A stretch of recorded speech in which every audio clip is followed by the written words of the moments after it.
everybody. It is 2:33 on the West Coast. It is 5:33 on the East Coast. So that means it's cocktail hour. Welcome to our second episode of a little series we're calling Sip and Talk. I've been working closely with Johnnie Walker ever since they announced their first campaign. They celebrate women who are the first to do things in their field. They're breaking boundaries. They're doing cool things. They're setting an example for the women who come after them. So we're really excited, especially it's Women's History Month, as you all know. And I'm partnering with Johnnie Walker by Johnnie Walker to celebrate that and some really cool women. So as you know from last week, if you were with us, we start by talking to a mixologist.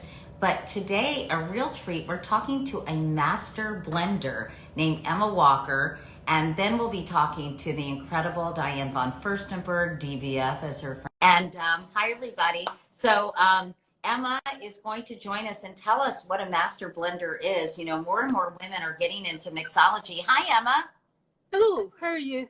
I'm good. How are you? Not too bad, not too bad. Thank you for letting us join your live show today.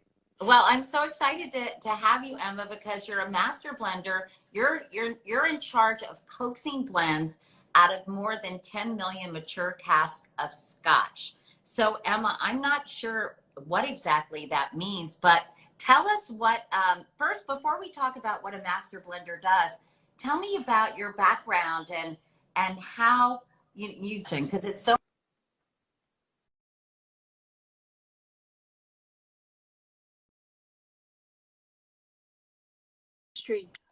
I'm just checking that's not frozen. Yeah, it's working now. My background is I'm a chemist by trade. So I was an undergrad at Edinburgh University and then did my PhD at Sheffield, and then moved back up to Scotland and applied for a job as a project scientist at Diageo at Mentry. When I turned up for the interview, there was Dr. Jim Beveridge and all these other amazing names from whiskey that were interviewing me. I was like, you can be a whiskey scientist. Who knew? Well, wait a second, Emma. His name was really Jim Beveridge, and by the way, you're Emma Walker. No, yeah. No, we're big on nominative determination, I think. That is so funny. So he interviewed you, and he told you that you could get this job, right? Yeah. So I interviewed us, and I realised then everything was about flavour. Even in the interview, we were asked to nose glasses and describe what we could smell in the glass. So it was really interesting, even from that very first time of meeting everyone. It was all about flavour, what's in the glass and how do you talk about it? Because there's 14 of us in the team, there's 12 blenders, and we all need to be able to talk to each other about what we smell in the glass and how we want to bring whiskies together. So I might not have had the vocabulary on that first day, but the big test is, can you nose a whiskey? Can you talk about the flavours that you can smell and taste? And that's one of the big steps to get through the door. And then you start the new job of just learning about whiskey and where flavour comes from in the production process, from distillery and from maturation. Well, I'm gonna pour a little glass of Scotch, and I want you to tell me. I'm just a fingerful. And I want you to tell me, Emma, what kinds of things do I look for, or what kinds of things do I smell? Because I actually like Scotch. I never did before, and I've actually my taste buds and have matured. And so tell me what I'm looking for and how I really truly enjoy and savor a fine Scotch, Emma. So the whiskey we've both got in our hand is the Johnnie Walker, which is a 10-year-old blended malt Scotch. And the whiskey that's at the heart of this is Cardew whiskey. And for me, when you walk into the still house at Cardew, you get sort of apples, you get pears, and you start to get sort of, as that matures, you start to almost go to ripe bananas, and you've just got those flavours start to come through. So this whiskey was built around Cardew. It's at the heart of Johnnie Walker, the Johnnie Walker family of blends, but it's also at the heart of this whiskey. And that was partly so we could celebrate the amazing people, the amazing women that have been involved in.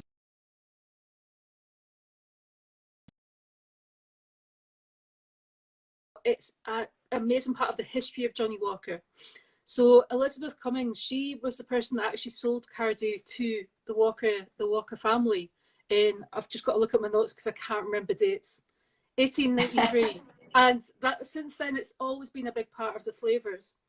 So for me, it was important to have in there. But on the nose, the other flavours that I get are, you get like a lovely sort of cereal malty note that comes through.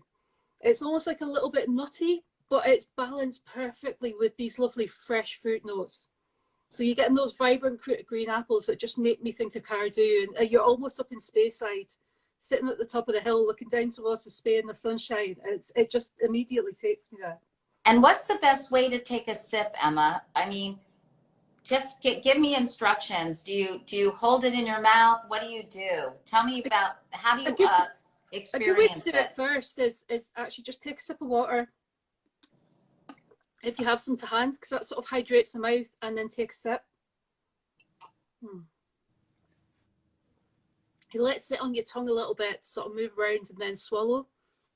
What you do is some of those vibrant flavours, the fresher notes, sort of go up to the nose, but you get the lovely long finish that comes down your throat and continues. So you start to get, for me, I just get a lovely creamy effect on the palate. It's lovely. It's mouth coated. It's almost slightly waxy. And it makes it really nice and smooth. So even at bottle strength, it's very easy on the palate. But you get some of that build up of flavour. So you start to get this lovely dark chocolate flavour comes through. Yeah. But it's lightened as well by these lovely fruity notes. So you're still getting a bit of apple. You're getting some lovely white peaches sort of starting to build up. But there's a little bit of spice. It's almost like if you've baked your peaches with a little bit of cinnamon or a little bit of nutmeg. So the spice actually breaks that up and stops it becoming too sweet, and it just all comes together. It's a lovely, lovely whiskey. And do you generally drink it straight up or over ice? It all depends on what mood you're in, I think, and that's one of the great things about whiskey is it's a great drink to have and to enjoy, but how you drink it is often reflects who you're drinking it with and the reason that you're drinking. So I do like it straight, but I love it over a piece of ice. Because it makes it more viscous. It almost thickens it, so it becomes even more coating. But then it changes as it warms up in your mouth. So you start to get different flavors developing as you're drinking the whiskey, and as the ice melts, it starts to open up in different ways. So it might start off as almost quite thick, quite viscous, and you get some of the sort of the heavier, maltier flavors. And then as it sort of dilutes, you start to get more of that freshness coming through. So it sort of changes as it comes through. But that's part of the reason that I love as well whiskey cocktails, a highball, because they still have that lovely whiskey flavour at the heart, but you can bring out different flavours as you're working with them. Well, it's so nice to meet you, Emma, because I've never met a master blender. And congratulations on your big job. Kudos. And you were responsible for blending Jane Walker. So, yeah. I mean, that's only appropriate. So that's awesome. And thank you for talking with me today. Thank you for teaching me a little more about how to truly enjoy and appreciate that. By the way, I'm talking to Emma Walker, no relation to Jane or Johnny. She's a master blender. She blended Jane Walker, a delicious Scotch whiskey, and Jane Walker is sponsoring my conversations with some really kick-ass women for this month, for Women's History Month. So Emma, thanks a lot. It's really nice to meet you. And where do you live now? You have such a nice accent. So I'm in the north of Edinburgh. So I'm just in Leith, and then I work at Menstrie, so just towards Stirling. So it's just a little bit of a drive to get to work every day, but it's beautiful countryside. So I bet it is. The drive. Well, if I'm ever across the pond, let's have a Scotch together, Emma. That sounds amazing. That would be great. So nice to meet you. Thanks, Emma. Cheers. Bye-bye. Cheers to women. Cheers. Cheers. And now we're going to talk to an incredibly accomplished woman. And in fact, I am wearing one of her dresses right now. I have kind of an updated wrap dress because we're going to chat with Diane von Furstenberg about her extraordinary, enduring career, because she's been, in the fashion business since 1970. She designed the wrap dress in 1976, and it's still going strong. More than 5 million wrap dresses, by the way, have been sold. So good for her. And at only 29 years old, you guys, Diane was featured on the cover of Newsweek magazine. I admire her so much because she continues to do new things, take on new challenges, and reinvent herself. Hi, Diane. Hi, darling. How are you? I'm Can you, good. Look, can you, I have one of your dresses on. Can you I see? know, I can. I can. Oh, look how cute you look. You look like a little girl.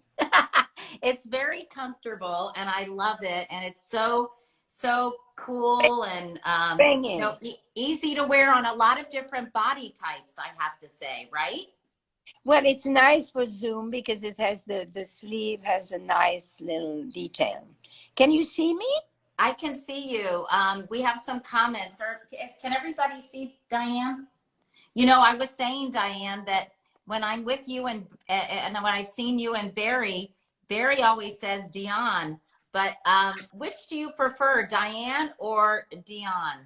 Well, my name is Diane. I was born Diane, but I answer to Diane, of course.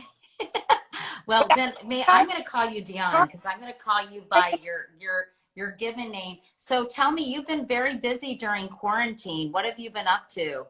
Well, I wrote a book. Own It. The Secret to Life. Oh, you got it. What did you think? I think it's great. Tell us about, I mean, it's nice because it has just little snippets of advice that I think you've learned through your illustrious career. Tell me why you wanted to write this. I know. Is there any way that I'm going to have the comments? I could turn myself off because you can't see me. Should I turn here? Should we get rid of it? Oh, we can't. We can't. I think I think it's because you're so popular. What can I say? All right. Okay. So what can I say? It started that, when I was growing up, people would say, what did you want to do when you grow up? And I always said, well, I don't know what I want to do, but I know the kind of woman I want to be. I want to be a woman in charge. Then later I became a woman in charge because of a little dress. And then people would say, who are you dressing for? Who is your woman? And I would say the same thing. My woman is the woman in charge. So in charge became an umbrella for my life, for my brand, for everything. And I always celebrate International Women's Day, week, months. And 2 years ago, I created the movement to be in charge. But I want to be in charge is not an aggressive thing. To be in charge is first and foremost a commitment to ourselves. It's owning who we are. We own our imperfection, they become our asset. We own our vulnerability, it turns into strength. And so the publisher came to me and they said, you want to be an oracle and you love to give advice because I've gotten to the age that, that's what I can do. And they said, we do so well with these little guides and we would like you to write a book in charge. So I was going to write this book in charge. And first it was going to be prose, written. And my first line was, we don't choose our parents. Because that is very provocative. But it's the first thing that if you tell that to anyone, people say, oh, no, that's true. So basically, if you can now choose your parents, you have to own who you are and be the best at who you are. So anyway, because everything was going back to own it, I decided to call the book Own It. And then instead of writing it as a prose, I decided that I was going to write it as a dictionary. So I picked 268 words that either talk to me, speak to me, or some don't speak to me. And I turn it into a dictionary. And no matter what I say, it always goes back to Own It, the Secret to Life. But as I was starting it last year, this time, I said, I had already started it, but as I got really into the midst of it, there was COVID. And then all of a sudden, everything became even more you know, everything, every word had more importance, more significant, more everything. And so that's it. So that I finished it. I'm very proud of it. It's it's a guide you can give to anyone. It is serious, but very fun. Serious, but serious. Serious doesn't have to be boring, but it's serious. And you know, you've done so many things, and I'm just curious. I think a lot of people are afraid of failure, and they also are, you know, when you are knocked down, it's sometimes hard to brush yourself off, pick yourself up, and as the song says, start all over again. And I'm curious, what has been sort of the biggest disappointment in your career, and how were you able to shake it off? You know, you forget pain, right? You remember, oh, I was in pain, but you are not able to describe pain. Pain is something we forget. Because of my mother and because of my background and my origin, I was never allowed to blame, to shame, to complain. And certainly I was not allowed to be afraid. Fear was not an option. So when I had a lot of successes and I had lots of failures, and often I feel like a loser still now, but what I realize my strength has been is that I have somehow never lied to myself. And that has been a great source of resilience and strength.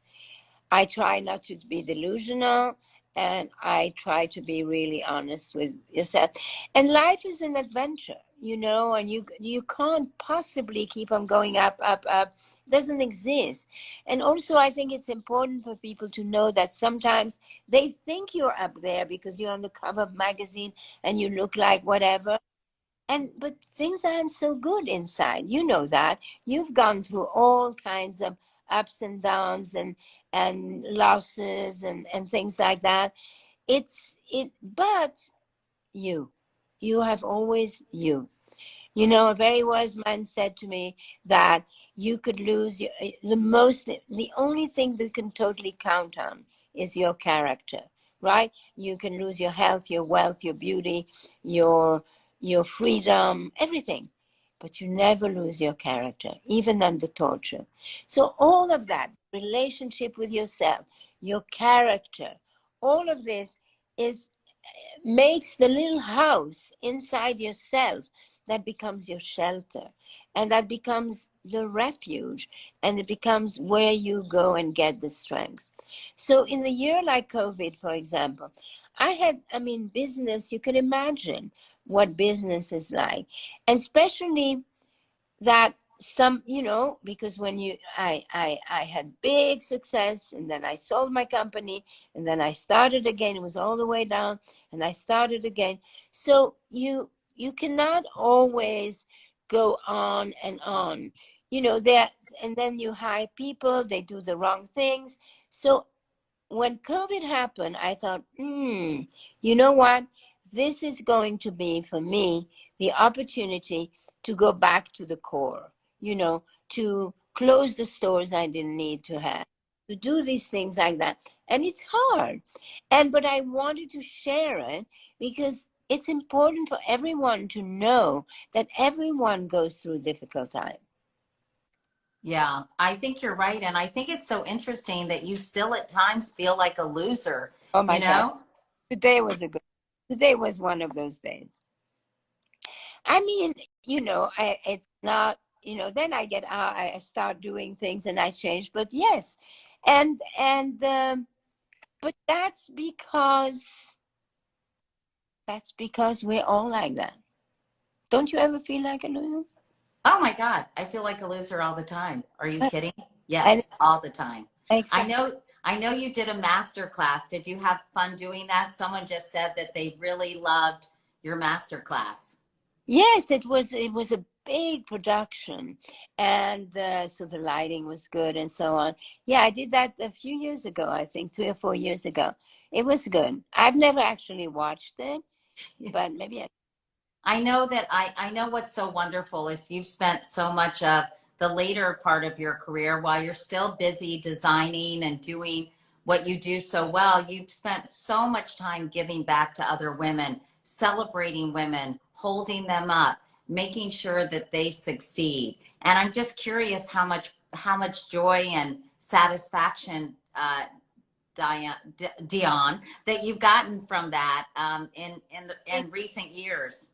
you know, at this point, you know, I always born on New Year's Eve, so I have my New Year's resolution, and I always divide my life: family, brand, me. Right. So my family, my children, everybody is wonderful. My brand, we're taken care of, but the me, what I was thinking, what is the purpose of me, for me, the person, for the rest of my life, now that I'm an older lady?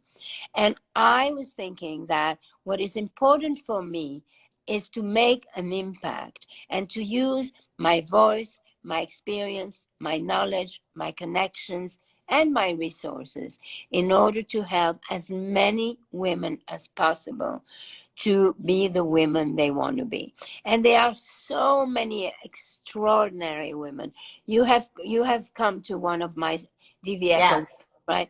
And now this year, it's 11 years now, and these women have become my family.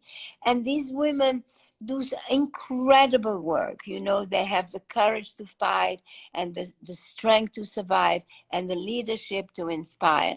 And they are so incredible that if I can give these women exposure and resources, then, you know, they themselves give it to so many women. So this has been, you know, I'm a feminist with as many M as possible. Always have been a feminist, and I always will be.